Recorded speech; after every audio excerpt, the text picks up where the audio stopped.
Well, I'll tell you one thing, it was certainly a lot different in those days than what it is today. And Cyril Holbrow should know, at 86 years young, he can still remember the Depression, and he fought in the Second World War. Here's another one of the village. Holbrow grew up in Clayburn Village, just outside of Abbotsford, and still lives there today. Holbrow has been collecting artifacts from the village for decades. So that opens up so you can put all your phone numbers on there. And he started Clayburn School in 1927. This is a photograph that was taken in 1930 in the Clayburn School. And I'm in the top row there. This is Clayburn Schoolhouse today. Thanks to the small community of about 60 residents and a grant from the BC Heritage Legacy Fund, the building has been beautifully restored.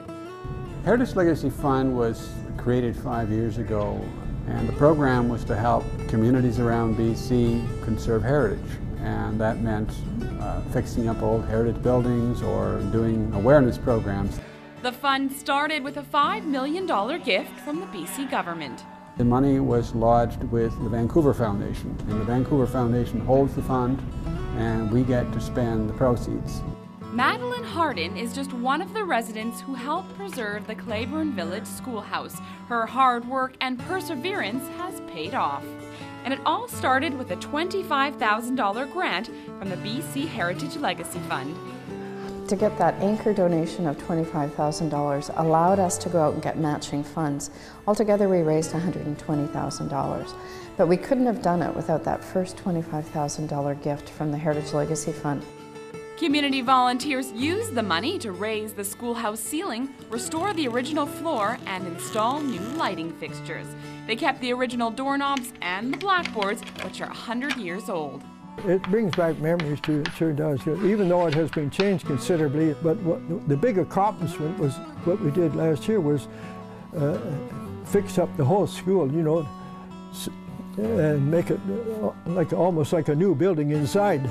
The old schoolhouse can now be rented out for special events and meetings, and the basement is used to store valuable artifacts. I think it's important to know our past and our stories, to preserve it so that future generations can know where they came from and what was important. My vision is not for 5 or 10 years, it's really ultimately out for 100 years. This should be something that is there forever for BC. If you feel inspired to learn more about your own community, BC Heritage Week starts February 18th, and you might be surprised by what you'll learn. Like, did you know British Columbians used to drive on the left side of the road? And didn't change over till January the 1st, 1922, when it changed over to the right-hand side to conform with the American. I'm Bianca Soldrabeck in Clayburn Village for The Express.